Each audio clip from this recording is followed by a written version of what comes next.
Bonjour et bienvenue dans ce cours consacré à la Seconde Guerre mondiale.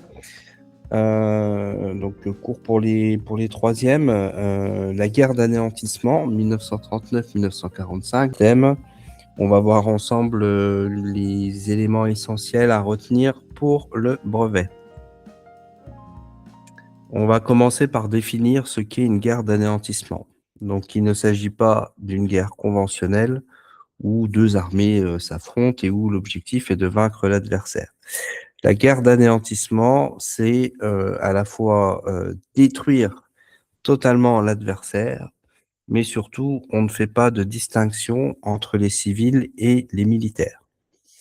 Donc cette guerre d'anéantissement, cette notion d'anéantir des populations, fait de la Seconde Guerre mondiale une guerre particulièrement violente et le conflit le plus meurtrier de l'histoire. Donc, les dates du conflit, évidemment, il faut les retenir, hein. Vous avez toujours une partie sur les repères chronologiques à maîtriser pour le brevet. Donc, 1er septembre 1939, début de la Seconde Guerre mondiale, 2 septembre 1945, fin de la Seconde Guerre mondiale.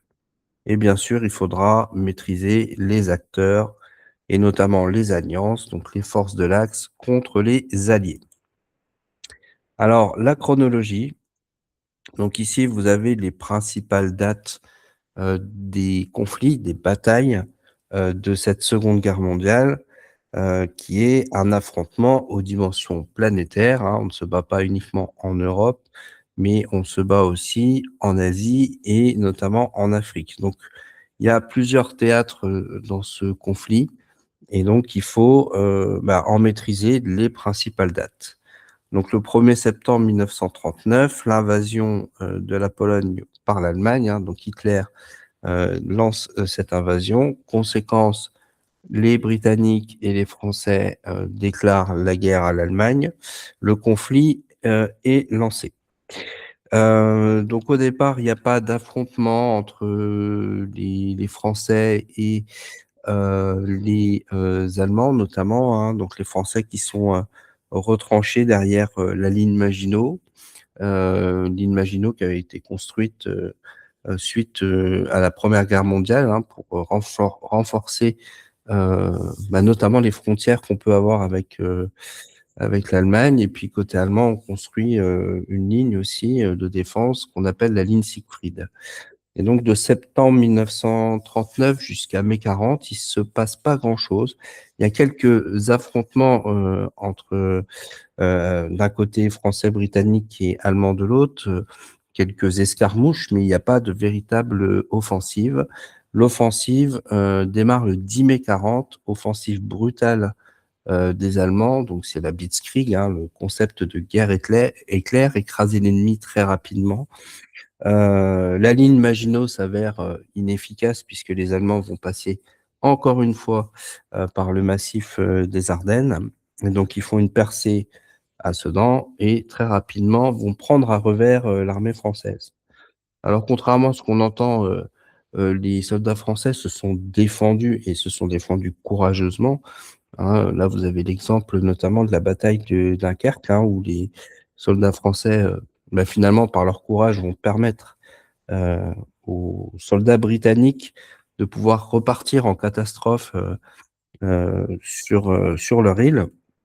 Churchill va dépêcher des navires, y compris des navires civils, pour récupérer les soldats qui étaient pris au piège, hein, par l'armée allemande.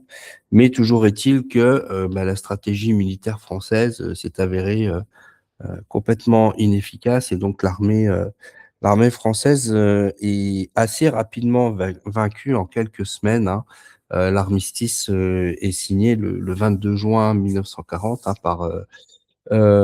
par Pétain, enfin par les généraux qui représentaient Pétain, dans le même wagon que l'armistice de la Première Guerre mondiale. Donc on veut humilier, les nazis souhaitent humilier, évidemment, retourner l'humiliation aux Français par rapport à ce qui s'est passé durant la Première Guerre mondiale. Alors évidemment, tout le monde n'est pas d'accord avec cette capitulation française. Il y a notamment un général, le général de Gaulle, qui, à l'époque, n'est pas encore très connu évidemment, qui va refuser de cesser le combat et donc qui partira à Londres pour continuer la lutte contre l'Allemagne nazie. C'est le fameux appel du 18 juin 1940, donc date à connaître aussi, bien entendu. Donc, l'armée française est vaincue et l'Allemagne semble inarrêtable. Hitler décide d'ailleurs de rompre le pacte germano-soviétique, donc un pacte qui est signé avant la guerre entre les nazis et les soviétiques, un pacte de non-agression. Et donc Hitler décide d'attaquer par surprise l'URSS en juin 1941.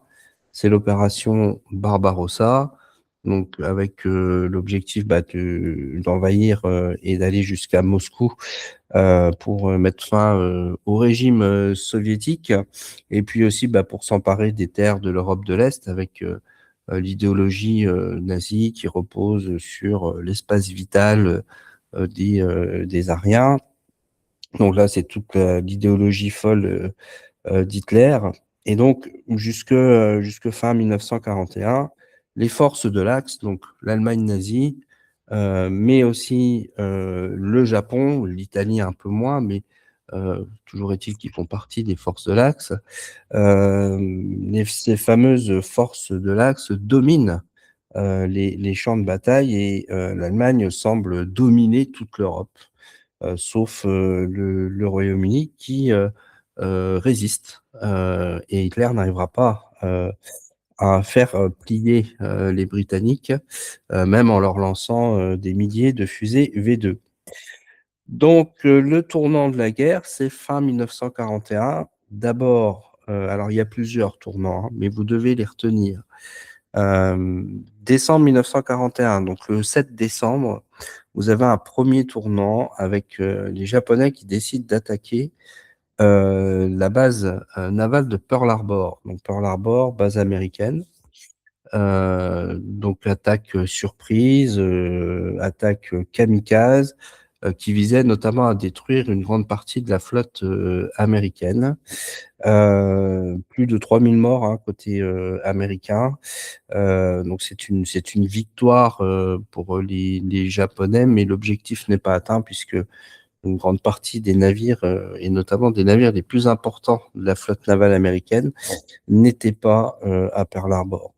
Et donc, le lendemain, hein, le président des États-Unis, Roosevelt, décide hein, évidemment de déclarer la guerre au Japon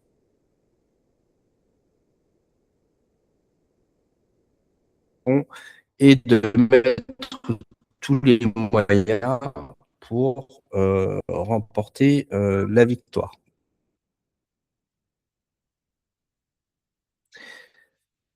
Donc ça, c'est un tournant majeur puisque les États-Unis, à l'époque, sont déjà la première puissance industrielle, la première puissance économique.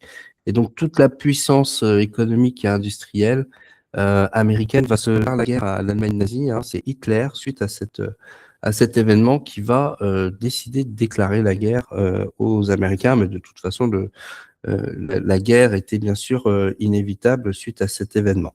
Donc ça, c'est le premier tournant. Vous avez ensuite l'année 1942, qui est extrêmement importante, avec notamment la bataille de Midway, donc qui est une bataille entre les Américains et les Japonais, bataille de Midway, puis victoire des Américains à Guadalcanal, sont deux événements qui vont faire basculer le conflit dans le Pacifique en faveur des Américains. Donc, dans le Pacifique, les Américains commencent à engranger les victoires et donc stoppent l'expansion japonaise. En Europe, il y a une bataille majeure hein, qui est la plus grande bataille de la Seconde Guerre mondiale, la bataille de Stalingrad, qui est la bataille la plus meurtrière hein, de l'histoire. Les Allemands avaient déjà conquis une grande partie hein, de l'URSS et donc arrivent à Stalingrad. Alors c'est un enjeu à la fois stratégique parce que c'est l'accès au pétrole soviétique, mais c'est aussi le nom de la ville. Stalingrad, c'est un symbole, hein, c'est la ville de Staline. Et donc, Hitler veut absolument prendre cette ville, alors que l'armée allemande aurait tout aussi bien pu foncer vers Moscou. C'est une erreur puisque les Allemands vont s'embourber dans une bataille urbaine d'une ampleur sans précédent et vont se retrouver piégés dans l'hiver russe et finalement être défaits en février 43. Et donc à partir de ce moment-là, bah, l'armée allemande n'est plus cette armée invincible et les soviétiques, tel un rouleau compresseur, vont reprendre tous les territoires et aller jusque Berlin. Voilà, donc ça c'était le deuxième tournant. Et puis à l'année 1944, évidemment, avec de l'autre côté, à l'ouest, le débarquement en Normandie, donc l'opération Overlord, la plus grande armada de l'histoire, hein, avec plus de 3000 navires qui débarquent sur les côtes normandes, avec bien entendu les Américains, les Britanniques, mais vous avez aussi des Français, hein, de la France libre, donc des soldats français qui contribueront à la libération aussi de Paris. Et puis vous avez d'autres nations, vous avez des Canadiens, vous avez des Irlandais, vous avez des Australiens. Donc beaucoup de nations dans ce débarquement décisif, hein, puisque la bataille de Normandie va permettre ensuite d'aller vers Berlin, même s'il y a encore une dernière grande bataille qui est la bataille des Ardennes. Les nazis sont vaincus définitivement le 8 mai 1945. Donc capitulation allemande le 8 mai 45. Alors Hitler s'était suicidé entre-temps, hein, le 30 avril 1945, au moment où les Russes entrent dans Berlin. Donc c'est la fin de la guerre en Europe, 8 mai 1945. Mais la guerre n'est pas tout à fait terminée. Le Japon ne veut pas capituler, c'est dans la culture japonaise, hein, on ne se rend pas. Donc les Américains, pour faire plier les Japonais, vont utiliser une nouvelle arme dévastatrice sans précédent, c'est la bombe atomique. Donc la bombe atomique qui a été développée par les Américains durant un projet secret qui reste à ce jour le plus grand projet scientifique de l'histoire, qui a mobilisé plus de 100 000 personnes sur le site. C'est le projet Manhattan, donc pour maîtriser l'atome et créer une bombe atomique. Donc les bombes atomiques sont lâchées sur Hiroshima et Nagasaki les 6 et 9 août 1945. Donc c'est évidemment un choc pour le monde. Alors vous pouvez tomber au brevet, hein, sur un texte du président Truman, donc le président américain de l'époque, hein, parce que Roosevelt meurt, hein, durant la guerre. Donc c'est Truman, hein, qui décide de bombarder Hiroshima et Nagasaki. Donc c'est un bombardement nucléaire sur des civils, hein. Et donc il le justifiera en disant on a économisé des millions de morts par ces deux bombardements. Bon, c'est une version historique qui est contestée par plusieurs historiens, évidemment. Toujours est-il que le Japon finit par capituler le 2 septembre 1945, c'est la fin de la Seconde Guerre mondiale. Voilà, donc avant toute chose, avant de maîtriser les concepts de guerre totale, de guerre d'anéantissement et des autres éléments à retenir, maîtriser les dates, hein, c'est la base. Et encore une fois, vous avez toujours une partie au brevet sur des repères spatiaux ou temporels. Donc, c'est des points qui sont facilement gagnables. Voilà pour la chronologie. Donc après, évidemment, comme pour la Première Guerre mondiale, il faudra savoir expliquer ce qu'est la notion de guerre totale. Donc la guerre totale, c'est quand toute une société est tournée vers l'effort de guerre. Donc on va mobiliser toutes les forces économiques, Donc vous avez toute l'industrie qui est tournée vers l'armement notamment, donc comme les munitionnettes durant 14-18, hein, vous avez des usines qui sont reconverties en usines d'armement avec une grande main-d'œuvre féminine. Alors pas que, puisque vous avez aussi en Allemagne les prisonniers hein, qui étaient utilisés, et y compris des prisonniers de guerre, mais aussi ce qu'on a appelé le STO, hein, le service du travail obligatoire. Alors ça, vous le traitez plus dans le chapitre sur la collaboration notamment, donc qui était utilisé pour l'effort de guerre, pour l'industrie d'armement notamment. Donc toutes les économies tournent à plein régime au bénéfice de la guerre. Mobilisation humaine sans précédent, 90 millions de soldats s'affrontent sur les différents champs de bataille de la Seconde Guerre mondiale. Ce sont des chiffres qui sont énormes, hein. À titre de comparaison, on peut prendre les effectifs militaires d'aujourd'hui. Ça n'a plus rien à voir, évidemment. Aujourd'hui, ce sont des armées de métier, hein. Une armée comme l'armée française, c'est 300 000 hommes. Là, vous avez 90 millions de soldats qui s'affrontent. À cela, on peut ajouter les civils hein, qui participent aussi à la guerre, mais aussi les scientifiques, hein, mobilisation scientifique. Alors, les scientifiques n'avaient pas vraiment le choix, notamment dans l'Allemagne nazie, même s'il y en a certains qui ont aidé les nazis volontairement. Mais donc, c'est une guerre aussi d'innovation technologique. Comme pour la Première Guerre mondiale, on invente de nouvelles armes. Donc, les radars, hein, les Britanniques notamment, qui ont beaucoup développé les systèmes radars durant la Seconde Guerre mondiale. Les premières fusées avec les fusées V2, donc qui servaient qui ont servi d'abord à bombarder les Britanniques, hein, donc les nazis, hein, les scientifiques nazis ont mis au point un programme de fusées qui sera repris après d'ailleurs la Seconde Guerre mondiale. Vous avez beaucoup de scientifiques de l'Allemagne nazie qui partiront travailler pour la NASA et donc qui travailleront pour le programme Apollo, programme qui permettra d'aller sur la Lune à la fin des années 60. Et puis, bien sûr, la bombe atomique avec le projet Manhattan. Voilà, donc guerre totale. Bon, c'est la même définition que pour la Première Guerre mondiale, mais là, ça prend évidemment une dimension encore plus importante.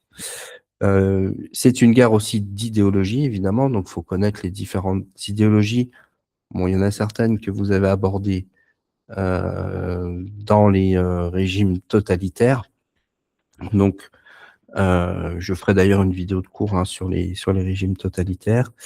L'Allemagne nazie, donc avec cette logique de guerre, de conquête de l'espace vital et son idéologie raciste et antisémite avec cette volonté d'anéantir toute une population, donc le génocide juif et le génocide des tziganes. Donc tout ça a été écrit dans l'ouvrage d'Hitler, hein, Mein Kampf, qui avait, bien avant d'arriver au pouvoir, déjà mis ses idées sur le papier. Le Japon avec son idéologie ultranationaliste et expansionniste, hein. Et puis, bien sûr, côté allié, la défense de la démocratie, notamment États-Unis, Royaume-Uni, le communisme côté soviétique, et donc les alliés ont pour objectif de libérer les territoires. Donc c'est une guerre de propagande aussi, hein. Évidemment, la propagande tourne à plein régime dans tous les pays et on va largement utiliser le développement de certains médias, notamment le cinéma, pour influencer les populations, pour les maintenir dans cet état de guerre. Alors l'enfer de Stalingrad, donc vous pouvez tomber là-dessus au brevet, vous pouvez avoir un exemple de bataille, hein. Et donc, justement, cette bataille, elle est très représentative de cette guerre d'anéantissement. Donc, un conflit, une bataille, pardon, qui va durer plus de 10 mois, avec une volonté d'anéantir les judéo-bolcheviks, comme Hitler les appelait. Donc c'est une bataille urbaine impitoyable, hein, la Rattenkrieg, où on se bat rue par rue dans les quartiers de Stalingrad. Il y a des... Alors là, pour le coup, hein, il y a quand même pas mal d'archives. Vous pourrez trouver sur YouTube des extraits vidéo de réelles images, hein, de la bataille de Stalingrad. Il y a évidemment la série Apocalypse sur la Seconde Guerre mondiale qui est vraiment très bien faite. Et puis vous avez aussi des films, et notamment un film français, hein, Stalingrad, avec des acteurs américains. Alors je sais plus, je crois qu'il y a Jude Law dedans, il me semble, qui est plutôt intéressant pour vous rendre compte un peu justement de cette guerre idéologique des deux côtés, hein, avec cette volonté d'anéantir l'ennemi.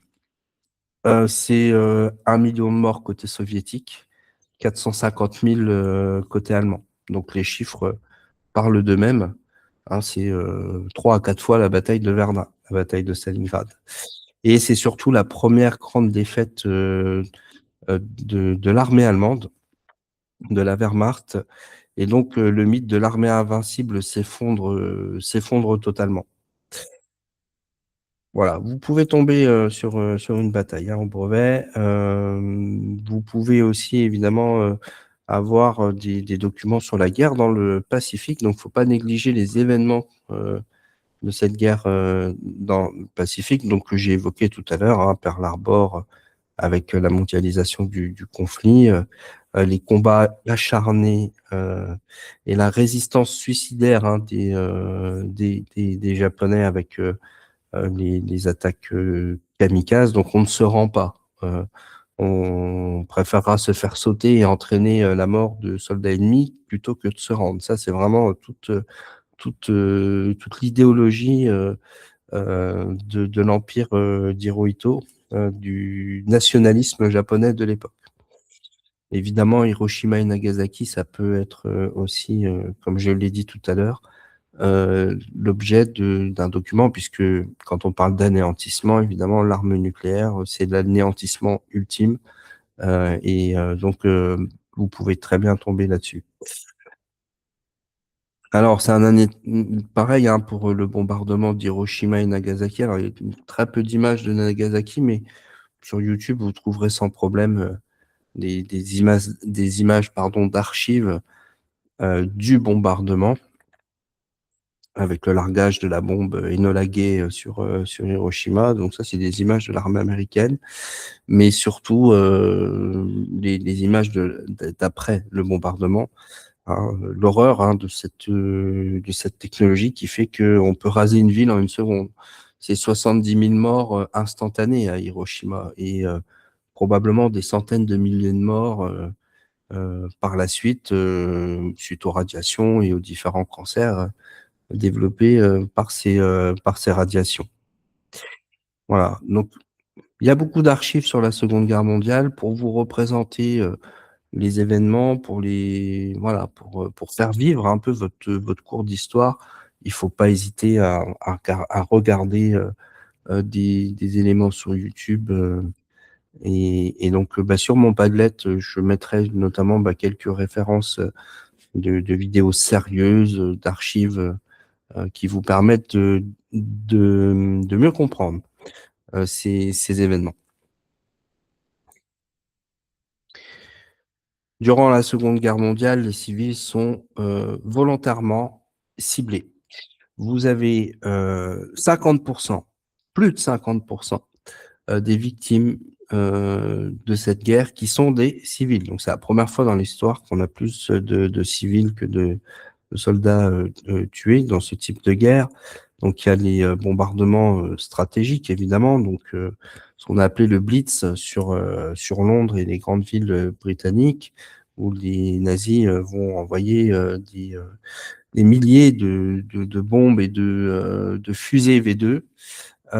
Les bombardements alliés aussi, hein, sur les villes allemandes, hein, la ville de Dresde, par exemple, est complètement rasée. la ville de Tokyo, mais vous avez aussi des villes françaises. Pour préparer le débarquement, les Alliés vont pilonner toute la côte atlantique française, et vous avez des villes comme Caen qui sont détruites à 80-90%. C'est une guerre aussi de représailles, hein, de vengeance, où on va exécuter des otages, on va massacrer gratuitement des personnes sur son passage. Là, c'est l'exemple d'Oradour sur Glane en France notamment, hein. Donc c'est vraiment une guerre où les civils sont de véritables cibles. C'est une guerre évidemment particulière du fait du génocide des Juifs et des Tziganes. Donc, vous avez déjà vu sur le chapitre de la Première Guerre la définition du génocide. Donc, c'est la destruction intentionnelle et méthodique de toute une population. Donc, on veut rayer de la carte, on veut faire disparaître volontairement une population. Donc là, c'est toute l'idéologie nazie qui se déchaîne, hein, donc qui repose en grande partie sur l'antisémitisme d'Hitler, hein, qu'il développe, qu'il met en théorie dans Mein Kampf, et qui malheureusement l'appliquera dès son arrivée au pouvoir, hein. Les lois de Nuremberg, c'est 1935. Donc c'est d'abord une exclusion sociale. Donc les Juifs sont exclus de la société allemande très rapidement. Puis ensuite, c'est la ghettoisation. Donc euh, ils- les Juifs sont parqués dans des quartiers de certaines villes comme le ghetto de Varsovie, et livrés aux maladies et à la famine. Le génocide juif, c'est la déshumanisation euh, des populations qui sont éliminées avec méthode à partir dès 1941, dès l'offensive allemande sur l'URSS. Les nazis mettent en place ce qu'on a appelé la Shoah par balle. Donc, vous aviez des unités SS spécialisées qu'on appelait les Einsatzgruppen, qui étaient chargées d'assassiner par balle systématiquement les juifs, mais aussi les opposants communistes, qui étaient donc tués par balle et mis dans des fosses communes dans toutes les villes et villages où les nazis passaient. C'est environ 1,3 million de victimes. Euh, pour les nazis, ça va pas assez vite. Et donc la solution finale est décidée lors de la conférence de Wannsee en 1942, où Hitler et ses proches acolytes, dont Himmler, décident de l'extermination systématique de tous les juifs en Europe. Et donc, des camps de concentration, on passe aux camps d'extermination, dont le tristement célèbre camp d'Auschwitz. Alors, vous pouvez tomber aussi sur le camp d'Auschwitz, une étude de documents sur le camp d'Auschwitz au brevet, parce que ça représente justement cette notion d'industrialisation de la mort. Les Juifs étaient systématiquement arrêtés partout en Europe et envoyés par train dans des camps où ils étaient directement exterminés. Alors, pas toujours directement exterminés, puisque justement, à Auschwitz, il y avait plusieurs sites, et donc vous aviez aussi des prisonniers qui étaient envoyés au travail forcé. Comment se passe le processus? Les personnes qui étaient désignées comme devant être exterminées étaient envoyées dans des chambres à gaz où ils étaient gazés aux Zyklon B, puis ensuite les corps étaient brûlés dans les fours crématoires. Donc tout le vocabulaire sur la question de la solution finale de l'industrialisation de la mort, vous devez le connaître. Le bilan du génocide, c'est environ 6 millions de juifs qui sont assassinés. Les 2 tiers des juifs qui vivaient en Europe à cette époque sont morts durant cette extermination qu'on appelle la Shoah. 240 000 tziganes sont également assassinés. C'est un crime sans précédent dans l'histoire. Alors, les camps sont libérés en 45. Alors, on découvre l'horreur. Alors, on sait hein, maintenant que les Alliés, les dirigeants alliés connaissaient l'existence évidemment de ce camp. Et donc, la question se posait de comment intervenir, comment bombarder ces camps sans tuer les personnes qui sont à l'intérieur. Donc là, bah, c'est encore, ça laisse encore à des interprétations historiques en fait. Hein. Toujours est-il que les camps sont libérés en 1945. On découvre l'horreur, l'ampleur de la barbarie nazie. Et donc, c'est aussi très représentatif de cette folie meurtrière, de cette logique d'anéantissement avec, à la fin de la guerre, une Europe qui est détruite, pas seulement matériellement et économiquement, mais aussi d'un point de vue moral. Comment a-t-on pu laisser faire toutes ces horreurs sur ce continent qui était censé être le continent des démocraties, le continent des entre guillemets, bien entendu, peuple civilisé. Donc, pour juger l'impardonnable, on va mettre en place un tribunal d'exception. C'est le procès de Nuremberg.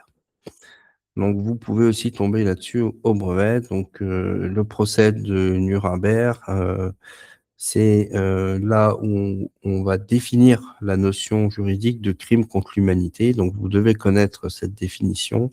Un crime contre l'humanité, c'est l'assassinat, l'extermination, la réduction en esclavage, la déportation et tout autre acte inhumain qui est commis volontairement contre des populations civiles. Donc, depuis 1945, c'est ce qu'on appelle une notion juridique. Hein, donc, ça existe dans le droit international et vous avez des dirigeants dans différents pays qui ont été condamnés pour crimes contre l'humanité. Voilà, donc c'est aussi à mettre en lien évidemment avec la création de l'ONU. Donc on crée l'ONU en 1945, l'Organisation des Nations Unies, justement bah, pour éviter d'aller vers un troisième conflit et de ce crime contre l'humanité notamment va découler la Déclaration universelle des droits de l'homme. Donc pour synthétiser, hein, la logique d'anéantissement, c'est d'abord et avant tout ce qui s'est passé dans les années 30 avec l'essor hein, du totalitarisme qui a entraîné cette guerre totale et qui a abouti à cet anéantissement sans précédent. Donc le bilan total des victimes de la Seconde Guerre mondiale, c'est environ 60 millions de morts, on parle même peut-être de 70 millions de personnes tuées durant ce conflit. Voilà, donc c'est un résumé très succinct du chapitre. Évidemment, ça remplace pas les cours de vos profs, mais ça vous permet de voir ici les principales notions. Donc l'anéantissement, bien entendu, le concept de guerre totale, savoir définir ce qu'est un génocide aussi, et puis après bah, les différents événements de cette guerre qu'il faudra bien maîtriser pour le brevet.